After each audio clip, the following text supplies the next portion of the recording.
The snow outside my kitchen window had been falling since early afternoon, and I was on my third cup of tea when my phone rang.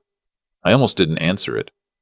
It was 11:40 at night, and I didn't recognize the number. I'm 68 years old. I go to bed at 10 on most nights. I had my reading glasses on, a half-finished crossword puzzle on the table in front of me, and absolutely no interest in whatever someone wanted to sell me at that hour. But something made me pick up. Mr. Aldridge. The voice on the other end was young. A man, maybe late 20s, early 30s, a little nervous. My name is Noel. I'm a client advisor at your branch, the one on Bayside Road. I'm sorry to call so late. I know this is unusual. I told him it was more than unusual. Sir, I need you to listen to me carefully, because I'm not sure I have much time. There was an attempt earlier this evening to initiate a wire transfer from your checking account, a large one. The transfer was flagged by our system, which is why it didn't go through, but the request came in with all the right credentials, and the person who submitted it knew details about your account that they shouldn't have known unless. He paused. Sir, are you planning to travel tomorrow? I set down my crossword puzzle. I was, in fact, planning to travel the next morning. My son, my eldest, had organized the trip to Tofino for the long weekend. He said I needed to get away. He said the ocean air would do me good. He'd booked the flights, booked the lodge, arranged everything. I just needed to show up at the Ottawa airport by 9 a.m. Why? I asked Noel. Because whoever submitted this transfer request knew about the trip. It was mentioned in the notes they left. And, sir, another pause, longer this time. The amount they tried to move was $240,000. That's nearly everything in your checking account. I didn't say anything for a moment. I'm not a man who panics easily. I spent 31 years as a high school principal in Ottawa. I have broken up fights, delivered eulogies, sat across from grieving parents. I know how to stay calm when my hands want to shake, but my hands were shaking. Who submitted the request? I asked. That's the part I need to talk to you about in person, Noel said. Can you come in tomorrow morning? First thing, before 9. I asked him again, directly. I told him I was a grown man, and I needed to know what was happening with my own money. It was quiet for a long moment. The access came through your joint power of attorney, he said finally. The one on file for your son. I want to be honest about something. In the hours after that phone call, I did not immediately believe my son had done anything wrong. That's not how it works when it's your own child. You don't flip a switch. You don't suddenly see them differently. What you do is search desperately for every possible alternative explanation. Maybe there was a mistake in the system. Maybe someone had accessed the power of attorney fraudulently. Maybe my son had tried to move money for a legitimate reason and forgotten to tell me. My son is 51 years old. He's a project manager at a civil engineering firm. He coaches his daughter's soccer team on weekends. He is not a criminal. That's what I kept telling myself while I sat at my kitchen table in the dark, unable to sleep, unable to think straight, listening to the snow tap against the window. I had given my son power of attorney 3 years ago, after I had a minor cardiac episode. Nothing serious, a warning shot, the cardiologist called it, and my daughter-in-law had suggested it might give everyone peace of mind to have something on paper, just in case. I thought it was a reasonable idea. I still had full control of my own affairs. The POA was only to be used if I became incapacitated. I had not become incapacitated. I went to the bank at 7:30 the next morning. Noel was already there. He was younger than I'd expected. Dark hair, wire-rimmed glasses, the kind of careful, deliberate manner you see in people who are good at their jobs and know it. He shook my hand and brought me into a private office and closed the door. He spread several documents on the desk in front of me. The transfer request had come in at 8:17 the previous evening through the bank's online advisory portal. It had been submitted using my son's login credentials and authenticated with his registered phone number. The transfer was destined for an account I didn't recognize, a numbered company registered in Alberta. The memo line read, "Property transaction. R.A. pre-authorized. My initials are R.A. Richard Aldridge." But I had authorized nothing. "There's more," Noel said. He hesitated. "This isn't the first attempt. There was a smaller test transfer 2 weeks ago. $40. It went through. To the same destination account." I stared at him. "We flagged the large transfer because of the amount and the unusual timing," he said. "But the $40, that's a standard technique. Someone tests the channel first to make sure it works. Then they move the real amount." I asked him how long he had known about this. He said he'd noticed the pattern that afternoon while reviewing flagged transactions as part of his regular end-of-day work. He wasn't supposed to call clients after hours. He'd done it anyway because the travel notation in the file had concerned him. "I have a grandfather," he said simply. "He's about your age." I did not get on the plane to Defino. I called my son at 8 a.m. and told him I wasn't feeling well. He sounded concerned, maybe genuinely I couldn't tell anymore, and said we could reschedule. He said to rest. He said he'd check in on me later. I sat in my living room for a long time after that call, looking at the framed photograph on the mantel of the two of us at his university graduation. He had his arm around my shoulder. I was grinning like I'd won something. My wife, Paulette, had taken that photograph. She died 6 years ago. Pancreatic cancer, 11 weeks between diagnosis and the end. My son was there at the hospital. He held my hand in the hallway when the doctor came out to tell us. I have never forgotten that. I still can't fully reconcile the man in that photograph with what I was about to learn. I called a lawyer that morning, an estate and family law solicitor I had worked with when Paulette died, a woman named Janet, sharp and no-nonsense, who had always given me straight answers. I told her what the bank had found. She told me to come in that afternoon and not to discuss the matter with my son until we knew more. Over the next 5 days, with the help of Janet and a forensic accountant she brought in, the picture came together slowly, and it was worse than I had feared. The power of attorney my son held had been quietly, methodically used over the previous 14 months. Not just the attempted wire transfer. That was the largest and most obvious move, the one that finally tripped the bank's fraud detection. Before that, there had been a series of smaller maneuvers. A $12,000 withdrawal framed as a home renovation loan repayment. I had never taken such a loan. A $9,500 transfer to a joint account my son held with his wife, marked as a gift I had supposedly authorized. Charges to a credit card linked to my account that I hadn't touched in 2 years. In total, just over $68,000 had moved out of my estate without my knowledge.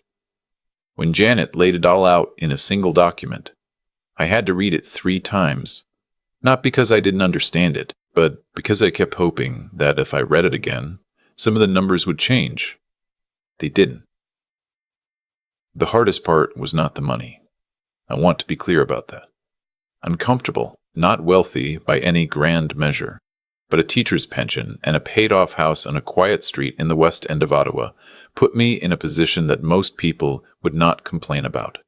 $68,000 is real money, but it was not going to change my life. What was going to change my life was the understanding that my son had looked at me, his father, a man who had raised him, coached his hockey team, driven him to university in a borrowed pickup truck with his mattress strapped to the roof, and seen a resource. Not a person, a resource. Not a person, a resource. I found out later, through the legal process, what had driven it. My son and his wife had been in serious financial trouble for almost 2 years. A failed investment in a commercial property in Gatineau, a line of credit that had ballooned, school fees for my grandchildren that they'd been quietly borrowing against. They had told no one.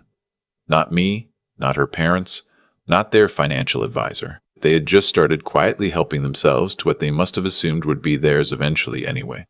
That last part is what I think about sometimes, late at night. The assumption that my dying was inevitable enough, and close enough on the horizon, that the waiting had become inconvenient. I was 68 years old. I had just had my annual physical. My doctor had told me I was in good health for my age. I was taking a blood pressure medication, same as half the men I knew. I walked 40 minutes every morning along the river. I was not a man standing in the doorway. But to my son, apparently, I was. The RCMP became involved in the third week. It was Janet who insisted on it, over my initial reluctance. I had wanted to handle it quietly. Family matter, private resolution, that sort of thing.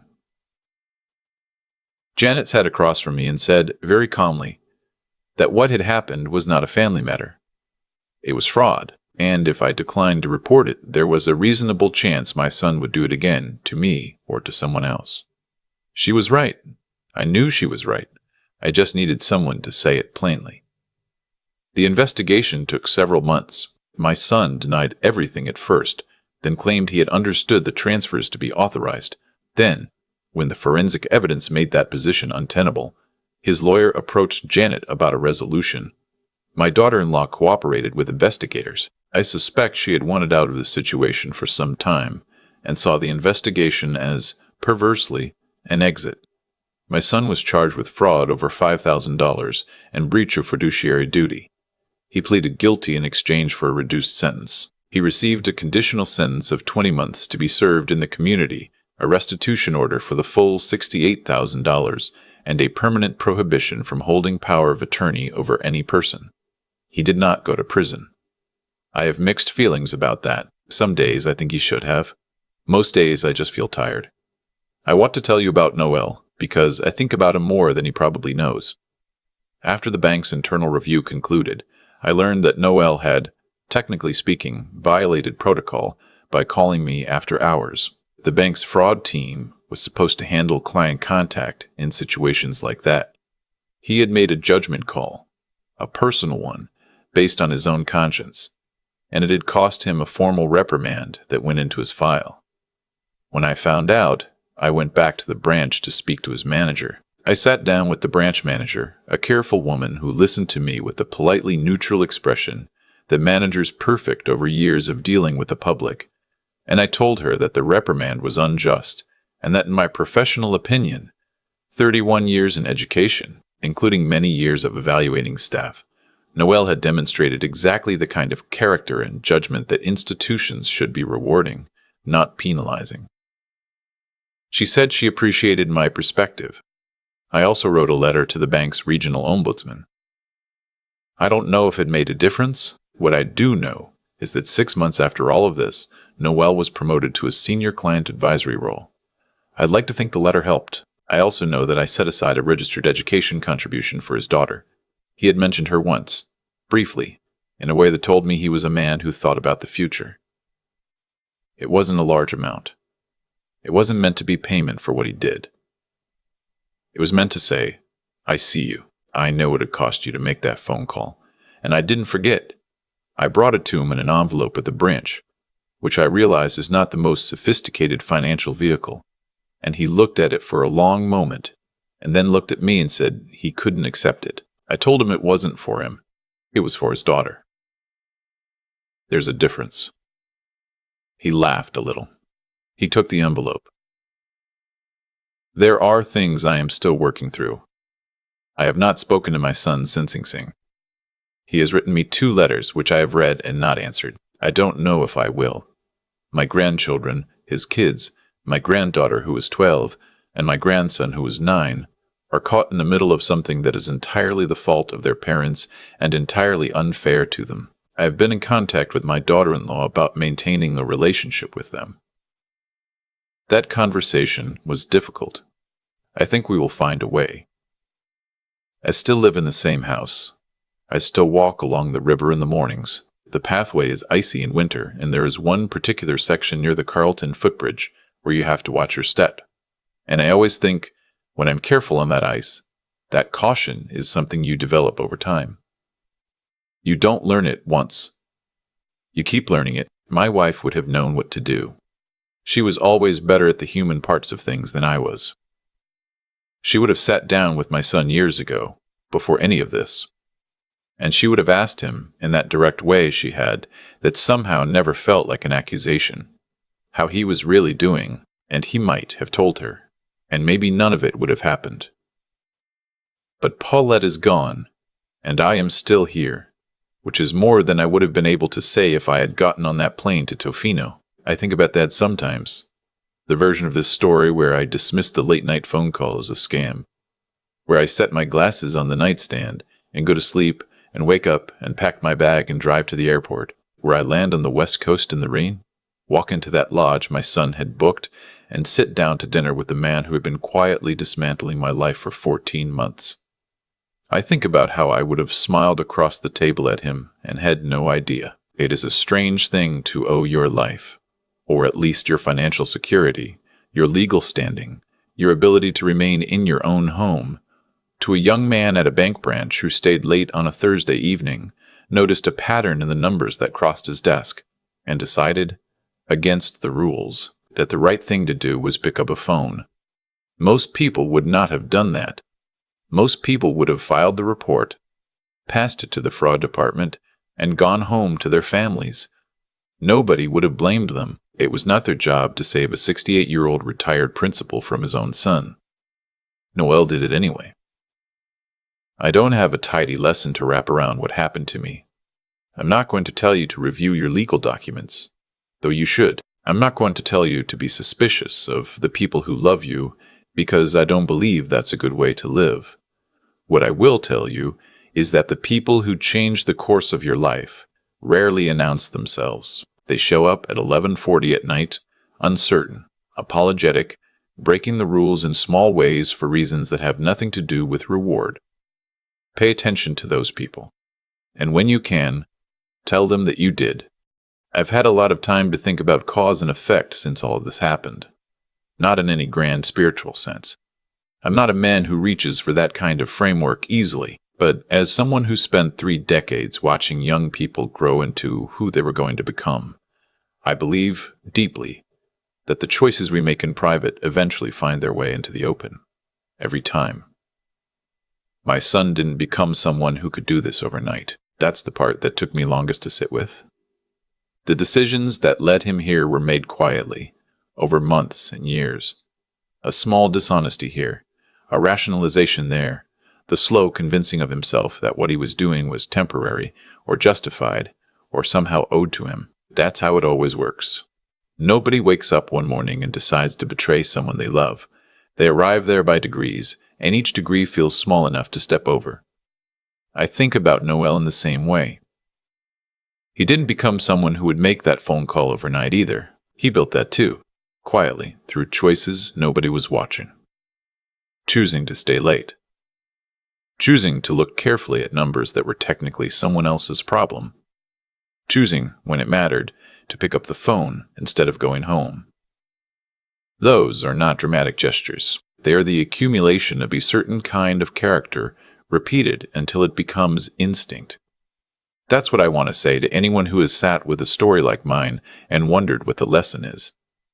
It's not a warning, exactly. It's more of an observation about the long game that integrity plays. Noel's honesty cost him something, a reprimand, a mark on his file, an uncomfortable conversation with his manager. In the short term, doing the right thing made his life harder, and he did it anyway, because the alternative, going home knowing what he knew, was something he apparently couldn't live with. That's not a small thing. That is, I'd argue, the whole thing. I think about my grandchildren, too. They're 9 and 12, and none of what happened was their doing. They are going to grow up knowing something complicated about their father, and they're going to have to decide what to do with that knowledge. I hope they choose to understand it rather than repeat it. I hope they find, somewhere along the way, the kind of clarity that Noel has, the quiet, unspectacular clarity of a person who knows what they're willing to do and what they aren't. For myself, I'm still walking the river path every morning, still watching my step on the ice near the Carlton footbridge. Still drinking too much tea, and doing crossword puzzles at hours when I should probably be asleep. I'm not the same man I was before that phone call. But I'm not a diminished one either. If anything, I understand more clearly now what I value and who earned it. The 2 letters from my son sit in the drawer in my desk. I haven't answered them. I don't know if I will. But I read them both carefully more than once, and I think that counts for something. You don't have to forgive on anyone else's timeline. You don't have to perform reconciliation before you've actually arrived at it. What you do have to do, what I believe we all have to do, if we want to live with ourselves, is stay honest about where you actually are. I'm working on it. That's all I can tell you. I'm working on it.